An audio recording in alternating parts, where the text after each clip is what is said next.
Hello everyone, welcome to my channel based on mantra. मैं हूं श्रुति मिश्रा और आज के कॉन्ट्रैक्ट बिट्स वीडियो में हम रिवाइज करेंगे कंसिडरेशन वाला चैप्टर। ओके, सबसे पहले कंसिडरेशन क्या है, कैसे डिफाइन करता है इसको।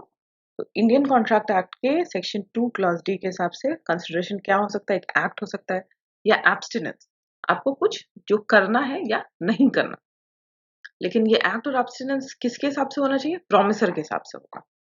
और इसको कंप्लीट कौन करेगा, प्रॉमिस ही करेगा या उसके बिहाफ में कोई और पर्सन भी कर सकता है। और कंसिडरेशन जो है वो पास्ट, प्रेजेंट या फ्यूचर कभी भी कंप्लीट किया जा सकता है। अब जो हमने केस लॉ पढ़ा था उसके हिसाब से जो हमें याद रखना है कि valuable consideration in the sense of law वो कुछ भी हो सकता है, में कंसिस्ट इधर इन सम, कोई राइट हो सकता है, इंटरेस्ट हो सकता है, प्रॉफिट या बेनिफिट हो सकता है, या नेगेटिव अगर होगा तो फोरबियरेंस, आप किसी को सू करने से मना करते हो, डेट्रीमेंट, लॉस और रिस्पॉन्सिबिलिटी गिवन, सफर्ड और अंडरटेकन बाय द अदर। तो ये सारे काम कौन कर रहा है, प्रोमिसी करे। ठीक है, किसके हिसाब से चलेगा, काम करने को प्रोमिसर बोलेगा, करेगा कौन, प्रोमिसी करेगा या उसके बिहाफ पे कोई और पर्सन भी कर सकता है।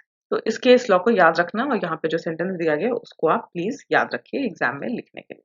अब कंसिडरेशन को लॉफुल होने के लिए या वैलिड होने के लिए क्या क्या होना चाहिए, सबसे पहले वो डिजायर ऑफ द प्रोमिसर पे चलना चाहिए, मतलब प्रोमिसर के तरफ से कंसिडरेशन आना चाहिए। केस लॉ यहाँ पर याद रखना है, दुर्गा प्रसाद वर्सेस बलदेव। एक्सेप्ट कौन करेगा कंसिडरेशन को, प्रोमिसी या उसके बिहाफ में कोई और पर्सन, लेकिन बताएगा कंसिडरेशन क्या है वो सिर्फ प्रोमिसर ही बता सकता है। कंसिडरेशन एग्जीक्यूटेड हो सकता है या एग्जीक्यूटर ही होगा। जैसे आपने पेन के बदले में पैसे दे दिए तो यहाँ पे कंसिडरेशन कंप्लीट हो गया, तो ये एग्जीक्यूटेड कंसिडरेशन होगा। एग्जीक्यूटरी, पेन आपने ले लिया, पैसे आप फ्यूचर में दोगे तो ये एग्जीक्यूटरी कंसिडरेशन। कंसिडरेशन पास्ट में हो सकता है, आपने पास्ट में किसी के लिए कोई काम किया था उसके बाद वो कॉन्ट्रैक्ट बना रहा है आपसे। प्रेजेंट में जो तुरंत आप उसको, जैसे पैसे देना है पेन के लिए, आप तुरंत दे दे रहे हो, वो प्रेजेंट कंसिडरेशन हो गया। फ्यूचर कंसिडरेशन, पैसे आप फ्यूचर में किसी दिन दोगे तो वो कंसिडरेशन जो फ्यूचर में कंप्लीट होगा वो फ्यूचर कंसिडरेशन। कंसिडरेशन एडिक्वेट होना, इनफ या सफिशिएंट होना जरूरी नहीं है।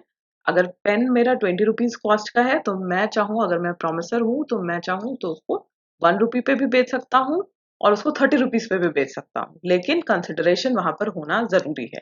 कंसिडरेशन नहीं होगा तो कॉन्ट्रैक्ट इनवैलिड या वॉइड हो जाएगा। अब जिसकी जो लीगल ड्यूटी है उसको आप नहीं कह सकते हो कि ये कंसिडरेशन बना के मैं कॉन्ट्रैक्ट कर रहा हूँ। जैसे एक मिलिट्री पर्सन का क्या काम है, देश की रक्षा करना, तो वो उसको आप ये नहीं कह सकता कि तुम देश की रक्षा करोगे करोगे तो उसके बदले में हम लोग ऐसा कॉन्ट्रैक्ट करते हैं। ठीक है, तो कॉन्ट्रैक्ट का कंसिडरेशन उसका देश की रक्षा करना जो काम है वो नहीं हो सकता है।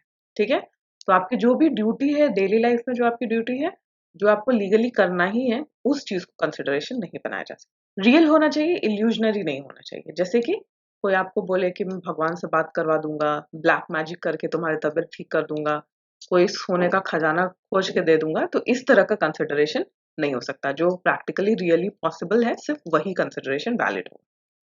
अब कंसिडरेशन अनलॉफुल नहीं होना चाहिए, आप किसी भी तरह के इलीगल काम करने के लिए कंसिडरेशन नहीं कर सकते। इमोरल काम करने के लिए या पब्लिक पॉलिसी के अगेंस्ट जो काम है, जैसे पानी बचाना, सेव वाटर या एनवायरनमेंट को पॉल्यूट नहीं करना, पब्लिक पॉलिसी है, गवर्नमेंट का ड्यूटी है और लोगों का भी ड्यूटी है।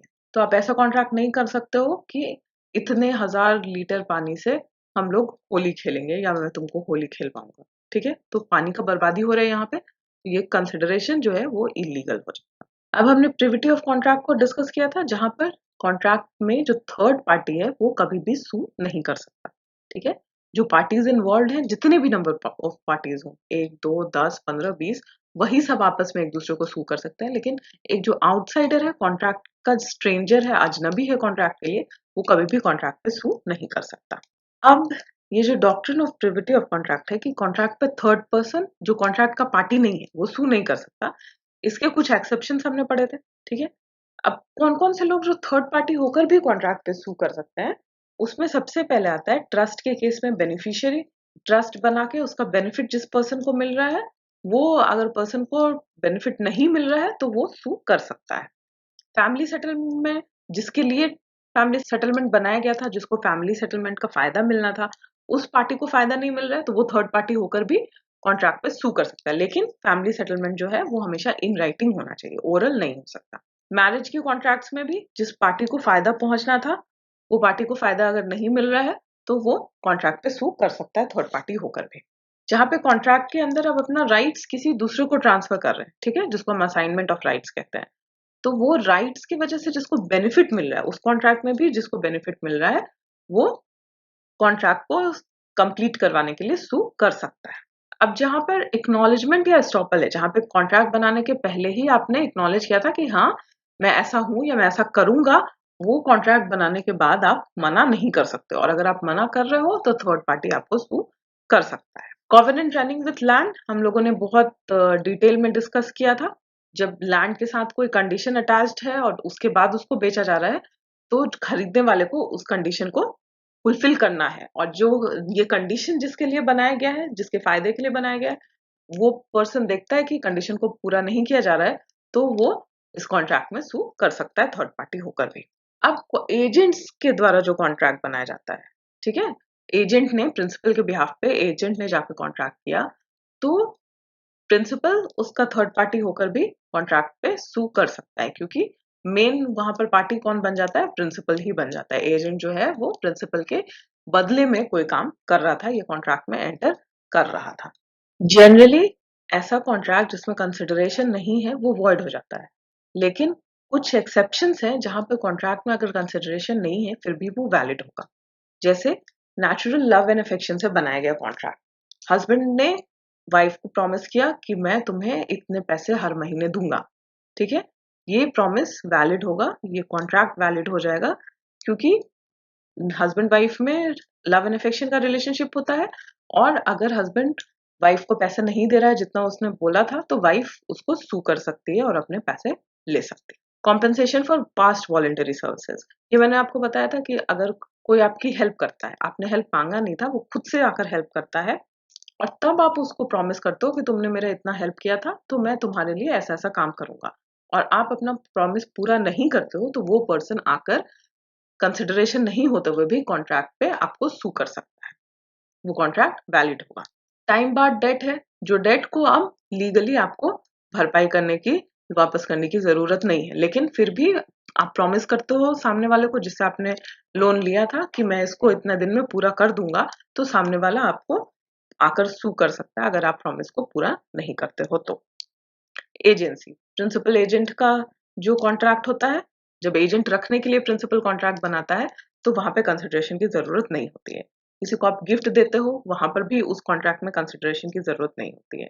बेलमेंट का कॉन्ट्रैक्ट, बेलमेंट मैंने आपको बताया था, आप अपने नेबर को कोई सामान देकर हेल्प कर रहे हो तो वहां पर भी किसी भी तरह की कंसिडरेशन का जरूरत नहीं होगा, बेलमेंट का कॉन्ट्रैक्ट खुद में ही वैलिड कॉन्ट्रैक्ट होता है।